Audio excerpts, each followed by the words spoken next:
Hey YouTube, it's Beverly again, and I am back with another exciting snippet from my book, Gezebel.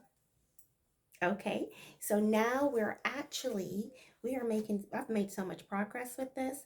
We're now up to chapter 15 of Gezebel. If you haven't gotten it, what are you waiting for?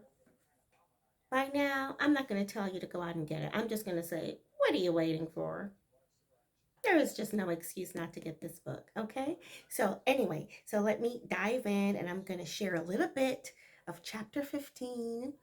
And I just want to say, for those of you who are probably jumping in the middle of all this, I just want to let you know that what I'm doing, I'm just sharing snippets from each chapter just to, pique interest and to, generate uh, people who readers out there to go ahead and try this book. It's really, really good.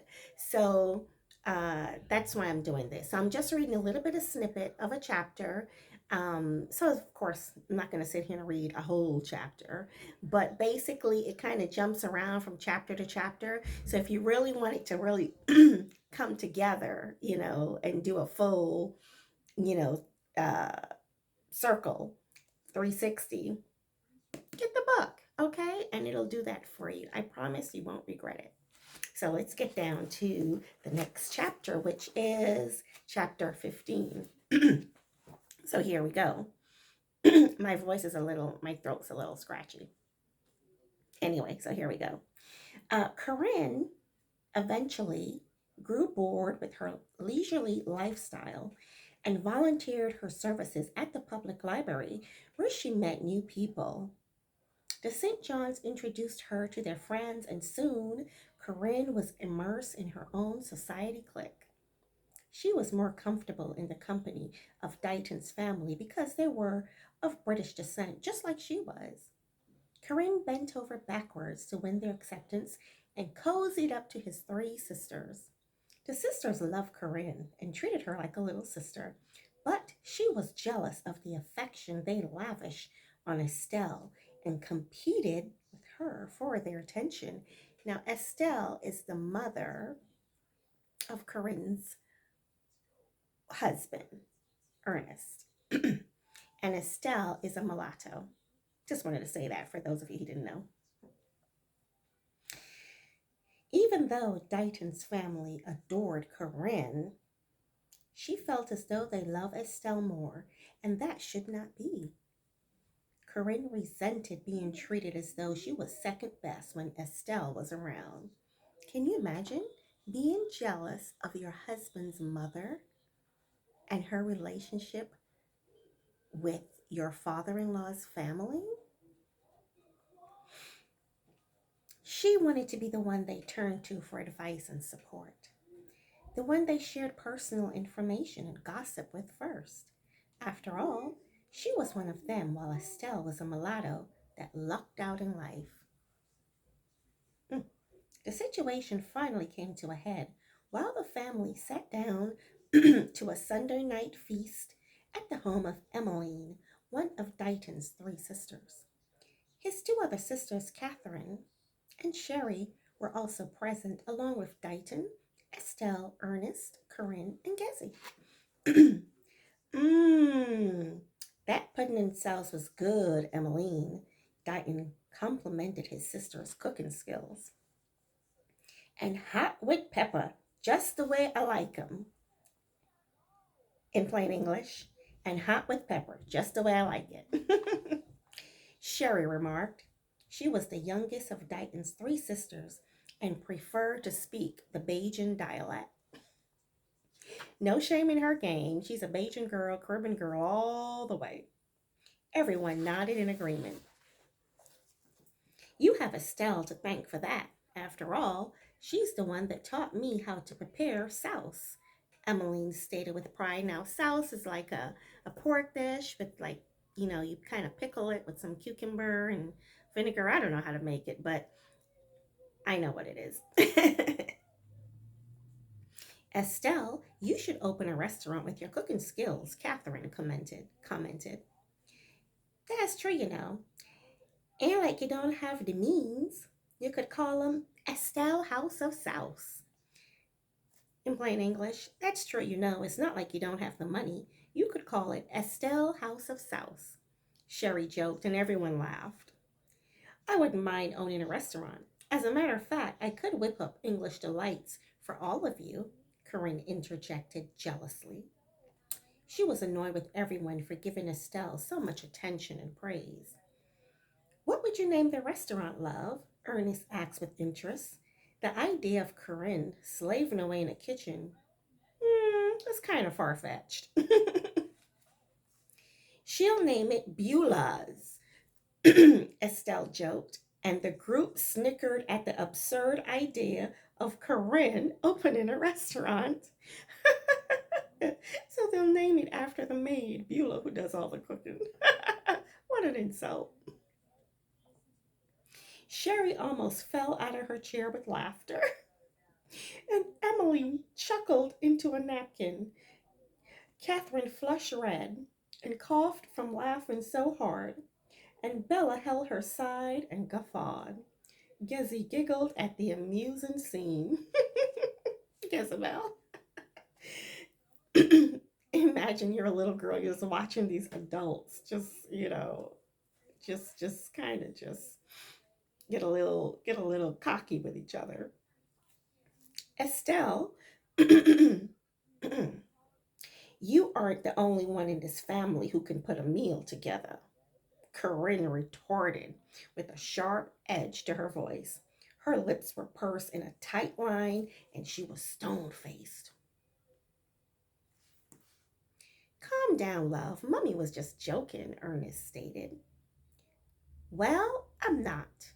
The atmosphere turned tense, and Estelle thought it best to apologize. She didn't mean to offend Corinne. Corinne, we have a bad habit of poking fun at each other. It was not my intention to hurt your feelings, Estelle apologized and resumed eating. Corinne glared at Estelle with contempt. She refused to accept her terse apology. You, of all people, should be honored to sit at this table with the rest of us, Corinne responded with impudence.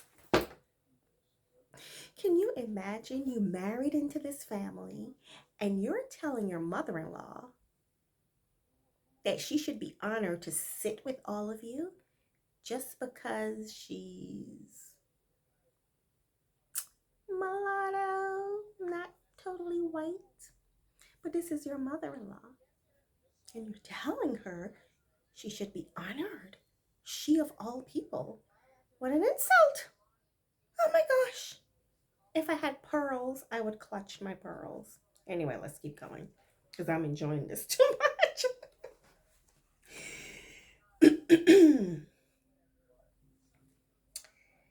The group was stunned into silence, and Gezzy kept her eyes glued to her plate.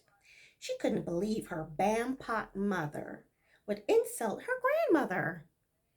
Dighton lost his appetite and pushed his plate aside.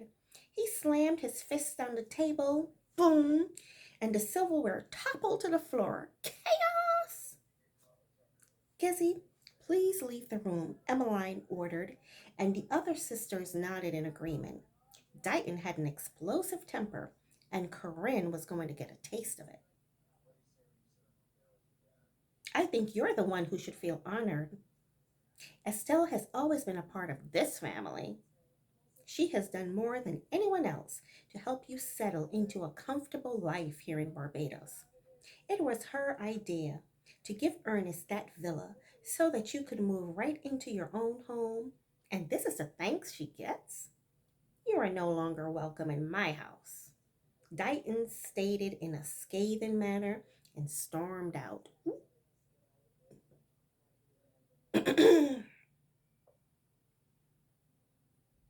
Estelle tried to pretend the implication of Corinne's words didn't affect her, but the hurt was etched all over her face. She got up from the table and followed her husband out of the house. Corinne, I want you to leave, and it's best you don't come back until you get your feelings sorted out. Ernest and Gezzy are always welcome, but you stay away, Emily stated stoically. You better apologize to Estelle. In plain English, this is the other sister. You better apologize to Estelle, Sherry stated in a brash manner. Apologize for what? I spoke the truth, Corinne blurted out. You miserable thing. Don't you have any shame? Corinne asks. Catherine, the other sister, asks with derision. Corinne, enough is enough. Let's go, Ernest yelled.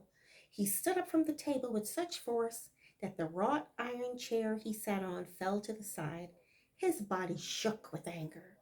You're insulting his mom, the mom that welcomed you with open arms. That's not going to work. He had never been so humiliated in all his life. Ernest, I guess he can stay with me tonight, Bella suggested. That's Ernest's sister.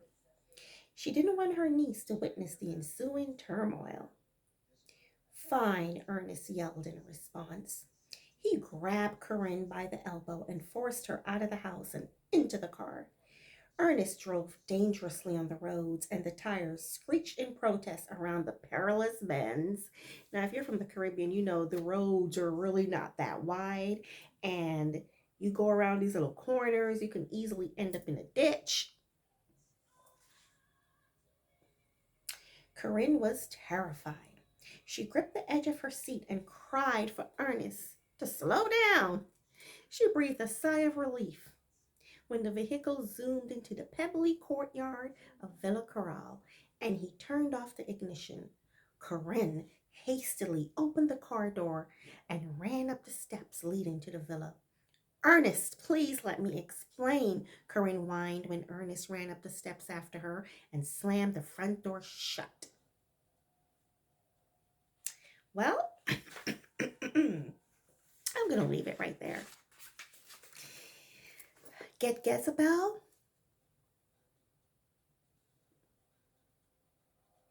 Get Gezebel. You won't regret it.